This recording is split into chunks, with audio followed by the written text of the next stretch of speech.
Kita bicara manusia Indonesia, Bu Ida. Ya. Ini ada apa toh? Ya. Neng opo iki? Setiap orang kan memiliki talenta masing-masing. Ya. Jadi gak mungkin terus kemudian. Selamat datang di obrolan teh anget, obrolan psikologi membasmi yang tak pasti.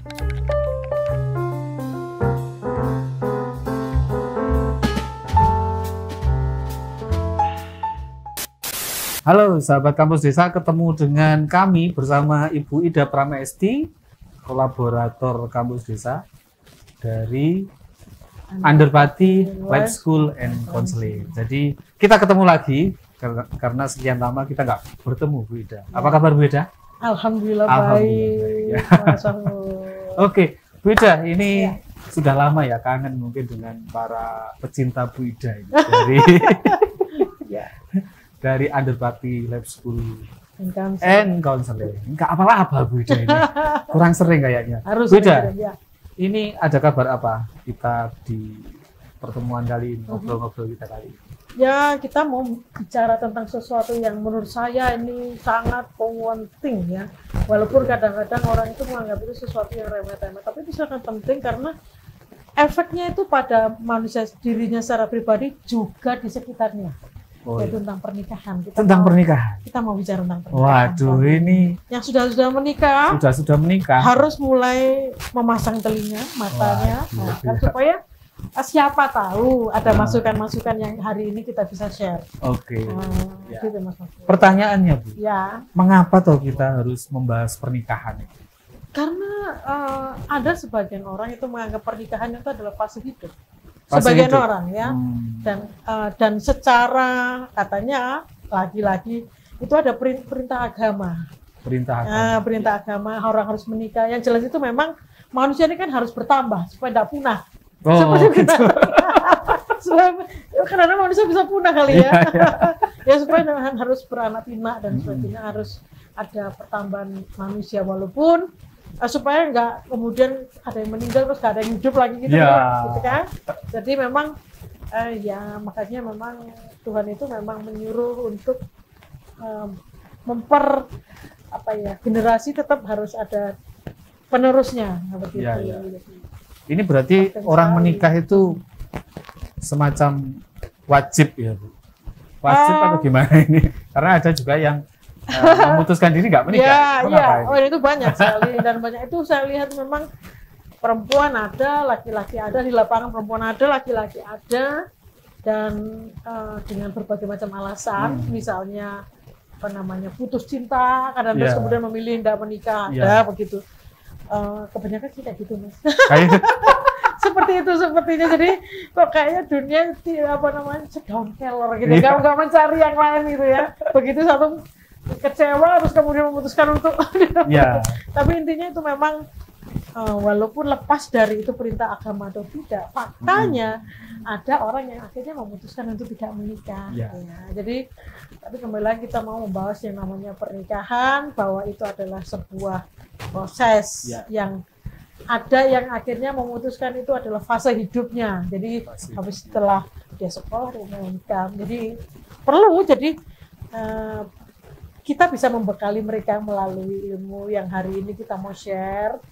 Pengalaman saya pribadi mungkin, pengalaman saya di lapangan, termasuk mungkin sedikit ilmu secara teoritik, karena memang harapannya apa yang kita sampaikan pada kali ini semua orang bisa menikmati, tidak terbatas akademisi, tidak terbatas orang-orang yang ilmunya tinggi, tidak, tapi semua yang bisa melihat ini kemudian bisa mendapatkan sesuatu yang mungkin mereka tidak punya ilmu. Ya hari ini kita bisa berikan sedikit. Ya ini karena Kampus Desa nanti audiennya atau pemirsanya kan orang-orang umum, jadi kita semuanya bisa berbagi untuk orang-orang umum yang tidak akademisi saja. Oke Bu, masuk ke pernikahan tadi. Mengapa kita terus menikah dan kepentingannya atau tujuannya apa? Ya kalau Mas tadi kan pernikahan ini kan proses ya, menyatukan dua manusia nih menyatukan dua manusia yang ujung-ujungnya itu membentuk komunitas baru yang namanya keluarga gitu ya. Nah Yang jelas yang dilakukan adalah ya normal, ya laki dan perempuan. Tujuannya, ya tujuannya ya pasti macam-macam nih. Tujuannya merasa dirinya sudah waktunya untuk berbagi. Yang jelas itu kebanyakan untuk bahagia sih. Walaupun kadang-kadang menikah itu ada alasan-alasan yang sangat personal, seperti dia ingin membebaskan dirinya dari keluarga, mungkin itu kadang-kadang seperti itu ada loh, ada seperti itu. Terus kemudian ada yang supaya tidak zina, ya supaya tidak melakukan hal-hal yang bertentangan dengan agama. Tapi kan itu kan menurut saya alasan yang menurut saya hanya kalau yang untuk seperti itu tuh tidak kuat. Berarti tujuan menikah hanya untuk kebutuhan memuaskan seksual. Itu gimana berarti? Ya landasan yang sangat, ibarat orang membangun rumah, pondasinya sangat tipis. Sangat tipis. Waduh, ini para jomblo, kalau kamu tertarik calonmu karena ini nafsu seksual, itu tipis loh katanya beda. Karena kan kecuali kalau menikahnya cuma berapa bulan saja. Kan pernikahan untuk seumur hidup kan. Ada nggak orang menikah terus kemudian nanti kita 5 tahun lagi kita cerai ya? Nggak ada. Kan pasti samawa. Ya, samawa sama kakek nenek kan begitu kan, langgeng. Pasti itu harapannya. Saya nggak pernah tahu menemukan pernikahan nanti 5 tahun lagi kita cerai. Nggak ada. Nggak ada. Maunya pasti panjang. Ya kan? Mau panjang. Jadi supaya panjang ini apa upayanya itu yang harus diketahui. Ya, jangan asal aku cinta sama dia, aku mau nikah. Kayak gitu kan nggak cukup. Apa Bu kira-kira yang harus ditambahkan lagi? Mungkin tujuannya adalah ya karena pasangannya sudah cinta setengah mati, akhirnya ingin berhubungan berhubungan lebih intim lagi, terus arahnya seksual. Nah, kalau seksual itu lebih tipis, apa kira-kira Bu tambahnya lagi? Kira-kira tujuannya itu? Yang jelas pernikahan itu kan mempertautkan dua orang ya. Mempertautkan dua orang dan di situ dia sendiri harus sebelum seseorang itu masuk di dalam yang namanya pernikahan, dia sendiri harus memahami apa itu pernikahan. Harus paham. Apa Bu? Pernikahan itu apa berarti? Ya, yang jelas pernikahan kan membentuk sebuah keluarga. Membentuk sebuah keluarga. Iya, dan itu terus kemudian itu pernikahan itu proses menyatukan dua pribadi yang berbeda. Ya kan? Ya. Yang jelas jenis kelamin berbeda. Saya tidak membahas yang sama-sama tidak. Yang berbeda kan? Berbeda. Nah, laki-laki dan perempuan beda. Nah, ini kan otomatis kan butuh proses. Ya. Saling adaptasi. Ya. Apakah mudah? Wah, itu bisa seumur hidup. Tidak mudah. Jadi, ya, nah ini yang pertama yang harus diketahui di sini. Apa itu pernikahan? Ya, apa yang dimaksud dengan pernikahan itu harus tahu. Jadi tidak asal aku mau menikah. Besok kamu harus, misalnya orang tua ya, kamu besok menikah itu udah lama-lama, umur sekian 25 itu sudah tua. Kamu harus segera menikah. Kemudian mulailah kebanyakan saya kalau di lapangan saya lihat kemudian cari jodoh nih orang tua, golek jodoh. Ini sering yang lucu apa namanya kalau di masyarakat desa itu kadang-kadang ya saya sendiri kulturnya juga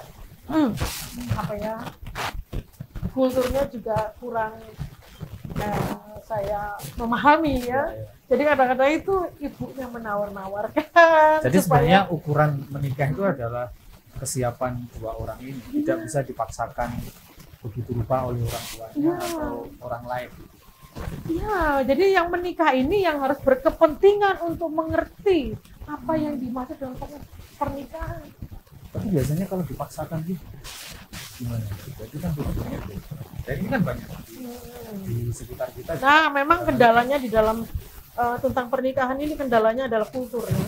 Kultur. Ya, kultur. Jadi kalau orang-orang yang sudah modern, mereka benar-benar ketika menikah saat ini yang modern mereka sudah bisa menentukan nasibnya sendiri. Kadang-kadang ada yang sampai sudahlah jangan disuruh-suruh, nanti saya pasti ketemu sendiri kok gitu. Kalau sekarang sudah mulai modern. Tapi kalau yang dulu anaknya kalau orang tua dulu anaknya umur 25, 26 mungkin 30 sudah gelisah nih.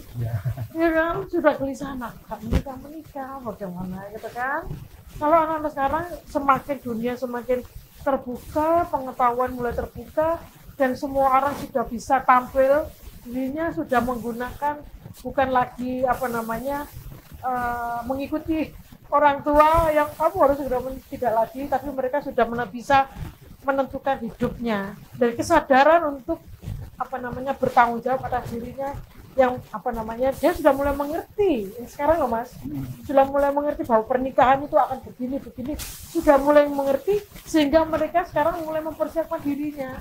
Jadi mereka sudah berpikir nanti kalau aku menikah ya kalau orang dia cinta sama saya itu sudah sekarang itu kesadaran sudah mulai demikian walaupun belum semua. Begini Bu, kalau menurut Bu Ida sekarang itu kan banyak tawaran menikah dini. Ya menikah dini dalam arti mungkin belum lulus kuliah, kemudian sekarang cepat aja menikah biar tidak terjebak ke zina atau bisa main. Menurut Bu Ida ini gimana? Bahkan itu kan disuarakan oleh sekalangan orang bahwa menikah dini itu jauh lebih baik daripada bermaksiat lama-lama. Gimana Bu? Ini bagian dari kesiapan pernikahan? Ya, atau begini Mas. Pernikahan yang harus dipersiapkan adalah kematangan diri ya. Kematangan diri. Ya, kematangan. Jadi tidak dipengaruhi oleh dia sudah lulus atau belum sekolahnya. Lebih pada kematangan. Kadang-kadang ada yang sudah lulus bahkan sudah umurnya sudah tua, tapi dia juga tidak matang. Ada begitu, gitu kan? Bukan terbatas oleh usia, tapi bagaimana dia walaupun dia belum lulus kuliah, tapi dia sudah mungkin proses hidupnya, mungkin dia sudah punya pengalaman yang cukup panjang di dalam itu. Akhirnya saya memutuskan enggak apa-apa menurut saya, asal dia sendiri sudah bisa bertanggung jawab atas dirinya, mengenali dirinya, terus kemudian dia mengenali bahwa dia adalah bagian dari sosial masyarakat. Jadi matang. Jadi ketika dia menikah ketemu dengan sosok yang berbeda, dia siap. Enggak apa-apa menurut saya. Ya memang tidak. Asalkan usianya sudah seperti yang ditentukan oleh pemerintah ya, paling tidak ya 18. Minimal itu, minimal itu. Jadi tapi itu bukan seharusnya itu usia seharusnya ya. Kalau di dalam psikologi itu kan sudah dianggap secara spiritual yang matang. Tapi faktanya sekarang kan tidak. Jadi usia tidak menjamin kematangan seseorang. Misalnya, meskipun usia 18 tahun, tapi kalau secara psikologis belum matang, itu ya sebaiknya jangan dulu. Meskipun rawan, itu rawan. Alasannya, nanti kamu terjebak kemaksiatan yang terlalu lama. Nah, kembali lagi kalau masalah itu kan menurut saya sih ya mengada-ada. Mengada-ada kan bisa dilampiaskan ke hal-hal yang positif yang lain.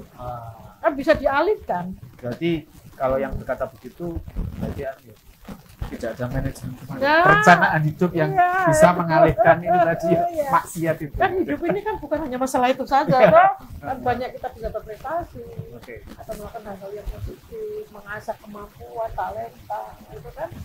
Bu, tadi sebagian sudah disebutkan ya kematangan itu. Bisa dirinci lagi nggak sih? Kira-kira kematangan apa sih? Apakah kematangan finansial, kematangan emosional, kemudian kematangan psikologis? Yang paling yang jelas itu yang namanya kematangan itu dia sudah bisa bertanggung jawab, mengenal diri, bertanggung jawab. Misalnya kalau si anak itu di rumah dia sudah tahu apa yang dia kerjakan, dia sudah tahu fungsinya di dalam keluarga, itu termasuk matang dia. Bukan kemudian di rumah itu masih Bu aku makan Bu masih manja-manja, bukan manja, maksudnya bukan manja artinya manja karena kesadaran, tapi benar-benar manja ya jangan. Walaupun umur 25 kalau istilahnya orang Jawa bohong gitu ya itu belum matang gitu kan. Jadi dia sudah tahu, dia sudah bisa merencanakan, itu namanya kematangan. Dia sudah merencanakan. Nah kematangan itu memang tidak timbul ujuk-ujuk ya, dia melalui proses hidup. Kalau dia nggak pernah kemana-mana nggak mungkin matang. Kurang bulan. Ya, saya mengibaratkan pohon. Orang matang itu karena pohon matang itu begitu. Matang apa? Dia kena sinar matahari, dia kena angin, kena hujan, akhirnya kan lama-lama kan berbuah matang. Nah itu beda dengan pohon yang ada di dalam rumah kan bokok gitu ya. Jadi Kalau di luar itu kan hubungannya berubah, itu matang. Jadi mereka benar-benar kuat menghadapi masalah sedikit atau kecil besar dia bisa struggle gitu kan. Nah seperti itu namanya yang matang itu seperti itu juga berproses di dalam hidupnya. Bukan di rumah saja, nggak ada orang matang di rumah saja. Orang matang itu masih di luar. Bertemu banyak konflik membuat dia ketika ada masalah nggak kelimpungan, nggak bingung gitu. Karena kan ketika nanti pernikahan ketemu dua orang ini kan dia ini sangat pasti yang namanya konflik itu pasti ada muncul. Pasti. Iya, bertemu dengan orang berbeda. Nanti masalah makan konflik. Yang satu seleranya A, yang satu B konflik. Jadi kalau mau menikah tidak hanya berpikir ya baik-baik saja ya, tapi bagaimana bisa mengelola konflik di kemudian hari. Ya. Karena itu kan sepanjang masa. Pak. Ya betul. Nah itu juga itu kan sangat dipengaruhi oleh kematangan ini. Terus kemudian yang keduanya yang paling penting adalah komunikasi. Walaupun dia matang tapi dia tidak bisa mengemukakan ide dan gagasan yang ada di pikirannya ya percuma. Oke Bu, masuk ke komunikasi. Ya. Komunikasi dan konflik. Ini sebenarnya tips apa yang bisa digunakan oleh para pasangan muda yang juga berharap bahwa pernikahan itu akan harmoni, sakinah, mawaddah warahmah. Biasanya kesan pertama di usia pernikahan yang awal-awal itu kan berbunga-bunga ya, berbunga-bunga. Nah, padahal nanti mungkin 3 bulan, 1 tahun itu akan menghadapi konflik. Nah, bagaimana Bu agar komunikasi itu bisa mengurai konflik? Jadi komunikasi itu semua kita kalau kita sekolah kan ada namanya bahasa Indonesia nih. Ya, kita diajarkan untuk bagaimana menata kata. Subjek itu kan penting. Komunikasi itu beda dengan bicara. Kalau komunikasi itu kan 2 arah. Kalau bicara, saya ngomong begini sendiri ya bicara. Di ngomong sendiri itu bicara. Tapi komunikasi melibatkan 2 arah. Jadi 2 arah saya sama. Nah ini komunikasi nih Mas. Saya bicara, Mas Nakur mendengarkan. Ini komunikasi. Ya. Berarti penting menata struktur bahasa di dalam. Sangat penting. Nah komunikasi adalah persoalan yang selama ini di lapangan yang saya tahu. Ternyata masalah konflik-konflik itu ternyata karena mereka tidak nyambung. Apa Bu kira-kira? Banyak ya Bu? Sangat banyak. Sangat banyak. Karena itu tadi pertama kurangnya pengetahuan bagaimana cara berkomunikasi. Cara berkomunikasi apa yang sedang dikomunikasikan, bahan yang dikomunikasikan. Ilmu komunikasi sangat penting.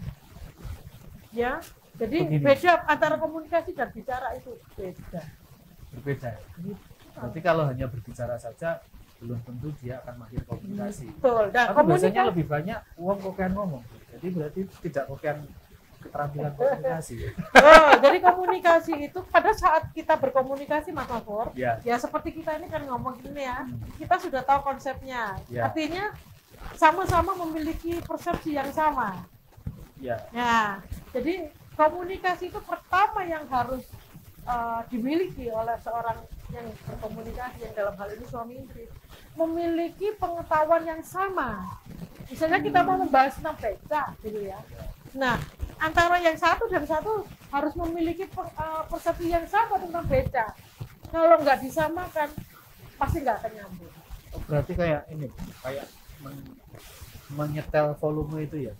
Kalau volumenya pasangannya 2, kita harus putar 2 gitu.